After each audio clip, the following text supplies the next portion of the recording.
What's up, YouTube, and welcome to my pickups video for the month of December 2023.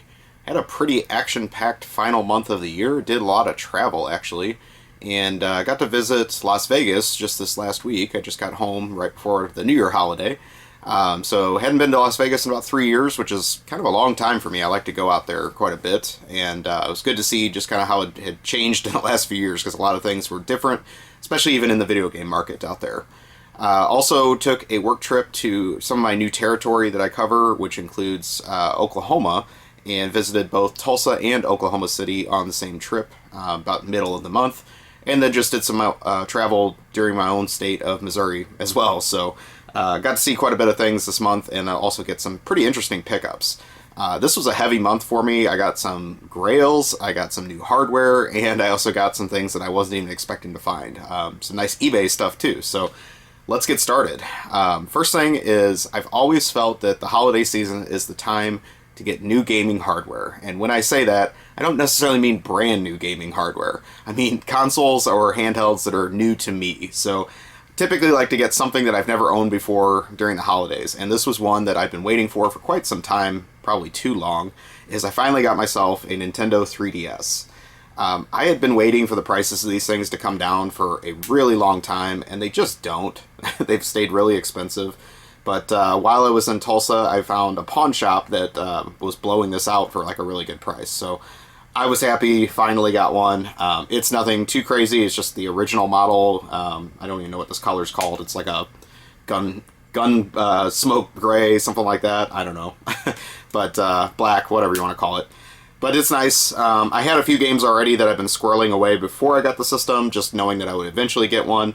And actually it was kind of cool to play this on the plane and back to Vegas. So been playing the new 3DS, and welcome any recommendations that you have for this system. So primarily I was just playing the games that I already had, but then while I was away, I got a couple games in the mail that I ordered knowing I wanted these also.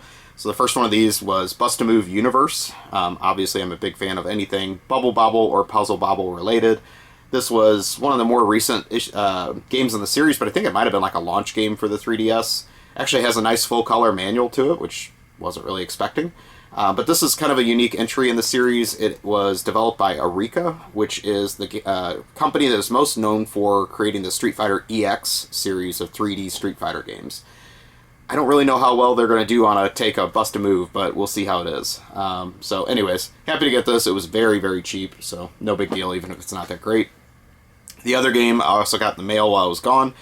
Very excited to get this one. This is one I knew I wanted on the 3DS, and that's the Sega 3D Classics Collection. This has kind of a mix of Sega, I don't know, I use the word classics a little bit loosely. Some of these are probably more well-known than others, but then it has some things like Power Drift, that obviously wasn't a huge hit, and Galaxy Force, stuff like that. Probably the game I'm most excited to play on this is Maze Walker, as they're calling it on here. It's a bonus game, but I think it's actually the same game as Maze Hunter 3D on the Sega Master System that worked with the 3D glasses, and I really like that game, so interested to see how this will do on the 3DS as well. The saddest thing about this compilation is I believe this was actually the second in a series of these in Japan, and Japan got 3 of these compilations. We only got the second one for some reason. And unfortunately, as you know, the 3DS is region locked, so no easy way to play those other 2, but I definitely would like to track those down in the Japanese form if nothing else. But cool artwork on this one, and happy to add that also. So got those, and then obviously a few other 3DS games I had prior to that I've been playing as well. Some other stuff I'll show you is Sega Game Gear related. So I got, this was from my trip that was within the state. I went to a video game store on the western side of Missouri, and I found a game that I really have been wanting for the Sega Game Gear, and that is Roston Saga. This is a Japanese exclusive for the Game Gear, even though obviously we got it on the Sega Master System here, and has really cool artwork on it, even different than the Master System version as well. Taito arcade classic that's been brought home to the Game Gear, and I've always wanted to own this game complete, but it goes for a really ridiculous amount of money from all the Japanese sellers that have it. So happy to even get a loose copy of this. This was not a cheap game, and just really neat to have this. Plays really well, and I did get my Game Gear all modded and refreshed a few months ago, so it's nice to play some new games on that, just using the new hardware. The other thing I got for Game Gear, this is not a rare title or expensive or anything, but I was always kind of curious of it, and it's Virtua Fighter Animation. Wasn't really expecting like the full cutscene stories that are in between each level of the story mode. It's very drawn out. It must be based on an anime that I've never seen, but they really did a nice job making this a very thorough package for the Game Gear.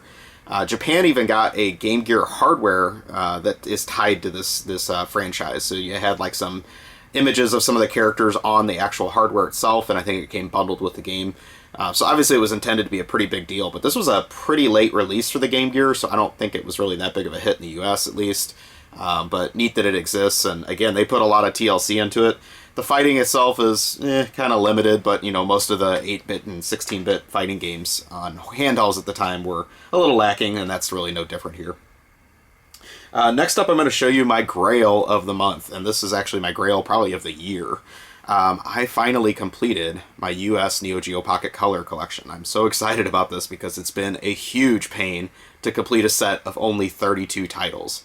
But getting these all complete in the box was really a chore. Some of these games I think are just much rarer than people really realize. And so this one is Neo 21, which is a blackjack game for the Neo Geo Pocket Color, and one of the 4 gambling games on the system, and they all are very difficult to track down. This one, though, I know is one of the later releases because it has the foil top to the box art there, and only the very latest or last titles got that treatment on the box. So this was just a nightmare to get. If you saw my last video, I got the second to last game I needed for the set from a seller that had this one as well. And I got in a bidding war to try to buy that copy, and ultimately just finally tapped out. Like, somebody just really wanted this game and paid a ton of money for it. Where I got very lucky, though, about 3-4 weeks later, is somebody listed this auction style, and they had it closing on Thanksgiving night, and they were a seller in Canada, which I think limits some of their visibility to U.S. Buyers. But also the fact that just people were probably like enjoying Thanksgiving meal and their families and all that. I don't think a lot of people were paying attention, because I got this for $160 less than the last copy you just went for recently. So still a lot of money for it, but I'm very happy to get it. I'd been looking in the wild for this at cons, you name it. Nobody even had it, like, at any price. So I don't know why this game's such a nightmare to find, but I'm very happy to get it. That being said, I even kind of like blackjack, and it's a pretty weak game of blackjack. But, whatever. It's now part of the collection that is complete. So most likely in the very near future, I will be making a full collection video for my Collecting Goals series, just showing you the full Neo Geo Pocket Color library. I don't recommend going for the set unless you're really wanting to, hunt hard to find these games, because there's just not a lot of inventory out there. But very rewarding, because the games are actually a lot of fun, and there's very few duds on this system's library. So very happy about that. I'll show you a couple games I got in Vegas. So actually, this trip to Vegas, some of the game stores have really changed their inventory a lot from what I'm familiar with. I've seen things like, more pop figures and anime and plushies just taking up shelf space that used to be full of games. I always thought Vegas was one of those markets that just, due to the nature of tourists and money coming in and money going out and people needing money for gambling and all that, usually just was a very fertile ground for used games. But it almost seems like it's even drying up more like a traditional city. So I always thought Vegas was a little immune to that. But here we are in 2023, almost 2024, and now the game stores are looking a little bit weak. So still got some cool things, both TurboGrafx related, which is very neat because I have a hard time finding this stuff in the wild near me, but definitely have better luck on the West Coast. So first one of these is one that I wasn't like super needing, but decided I wanted to get it because it's just so unusual. And that is John Madden's Duo CD Football, which, yes, the TurboGrafx or Turbo Duo did get a John Madden game. Was it a success? No, it was not. And I don't think that, it was just too little too late. Like, the system was already on its way out, and then finally they gave Americans what they want, which is obviously Madden games. And I just don't think the install base was there to justify enough people that could play this, especially with the Turbo Duo hardware, since it's a CD-based game. But it's a nice package. It's in a double disc case. It's just a single disc game, but it has a fat manual in it. And then it also has like a poster fold out with all the plays and things like that on it. So it's a nice package. The other thing that's really interesting about this is that obviously it was licensed by EA, but EA didn't develop this game. It was actually developed by Hudson Soft of Japan. And so with their limited knowledge of American football, they kind of did their best at it, probably took some influence from the EA team. But still, it put some weird intricacies that could only come from Japan not fully understanding the game. One of the rumors I heard is that at the end of each game, a referee comes out on the field and shoots a gun. Why, I don't know. That's not really something I've ever seen at a football game, but it has some things like that that definitely give it a Japanese flavor. So, very happy to get this, just because it's such a quirky entry in the series. I think most Madden fans would be very surprised to even hear that this exists, especially just because of the way that this game came to be. But neat that they tried, even though it didn't save the hardware in the end. The other TurboGrafx game I got was just a HuCard game. This is a much earlier title, and this is Ordine, which is a horizontal shooter that was originally a Namco arcade game. Very cute artwork on the cover. I think that this is one of the ones they didn't botch. They just used the actual Japanese art, which was a good move. And I've owned this one HuCard only for years. I just always was like, oh, I'll find the case and manual someday. I never did, so I just figured, you know what, I'll just buy it over again and then sell my loose HuCard. The other reason I wasn't in a huge rush to get this one is because I have the Namco Museum Volume 4 on PS1, and it has the original Ordine arcade game included in that, so I figure, honestly, if I want to play Ordine, I'm probably going to play that version. But this one is solid for TurboGrafx, and nonetheless, and still, you know, amongst the many shooters on the system, probably not A tier, but definitely a fun one to play.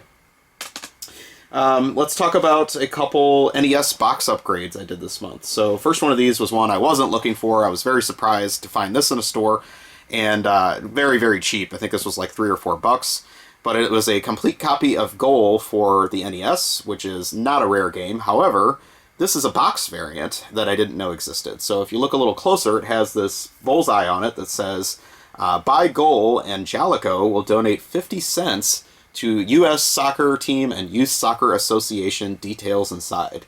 So with their generous donation of 50 cents for you buying this game, there was a mail-away offer inside that you still had to send in with a stamp, which probably was costing, you know, nearly your 50-cent donation already.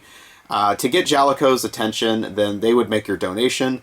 And then also it had a notation that you would get something in return, however. So they were going to display a banner at youth soccer tournaments across the United States with all of the donor names on it, and you would get a picture of the banner included that they would mail back to you, which I would love to know if somebody has that, because I imagine that there were not a whole lot of people that followed through on that or kept that picture, but I can imagine that would be a very rare collectible to have for the NES. So thought that was very neat. This one was actually missing the mail-away insert, so I don't even really have that, but I saw what one looked like from an auction on eBay. And so ultimately, just for, you know, a few dollar curiosity, I had to get this and just thought it was neat because I'd never seen one with this bullseye. The promotion was very limited, too, because it looked like the mail-away ticket only was good for like 3 or 4 months. So I don't think this version was on the market for very long. It probably was the second pressing of the game that they just put out a few of these. So very weird, and just thought that was cool to get. The other thing, though, I got for NES, this was like another Grail for me. So this was why this month was such a big month for me. I got a box copy of probably one of my favorite games on the NES. And I've owned this cart and manual for years. I've always wanted the box in my collection. It goes for a ton of money, but I found this at a pretty good price. I'm going to sell the loose cartridge that was also included in it, and then hopefully make back most of the money I spent on it. So I got Gun-Nac for the NES, which is now complete because I had the manual already. This is a fantastic shooter by Compile. The NES version is pretty difficult to find. It was published in the US by ASI, which really only put out a couple RPGs other than this, and has just this funky artwork with the carrots attacking your spaceship, which is something that's part of the game and definitely makes sense why it's in there. The game is basically about robot rabbits that are taking over the space universe, and you must save them with your ship. The game has a ton of power-ups, it has a lot of character to it, has great artwork, it plays very smoothly, it will truly impress you what your NES can do, and honestly it wasn't even a super late release. I think this came out around like 1990 or 1991, so very, very happy to get this in my collection. The manual is also kind of notable. I don't have it pulled out right now, but it's actually like a really tall style manual like the RPGs typically are for your NES, so it stands out as well. Unfortunately, this game just wasn't a hit back in the day, but I really love it, and I think it was a miss, because if I'd known about this game as a kid, I probably would have loved it even then, too. So, very happy to get this in the collection. Definitely a big title for me to have on the NES, and very happy to get that out of the way. So that about does it for the games this month. I'm going to show you one other thing I got. This was an eBay find, And I found a seller that was doing a lot of 90s Game Informers, and it actually worked out really well because it was 8 issues from 1997, and it was the first 8 issues. Well, it was funny because I actually had the last 4 issues, so this completed my set of all the 1997 Game Informers. So I'm getting closer to getting all the 90s issues. That's another thing I'm trying to track down. But I'll show you what all is featured on these. First one of these is for Star Wars Shadows of the Empire on N64. This is January 97, and then we kind of work our way up. Then we have Mario Kart 64. No big surprise there. That was a big hit at the time. We also have Turok Dinosaur Hunter, another big hit of the era. This one's a weird cover choice, but I guess it fit because it was March Madness time of year. NBA Shootout 97. Probably not something people are going to go back and play now, though. Then we have a Sega Saturn cover, which is cool. We have Fighters Mega Mix.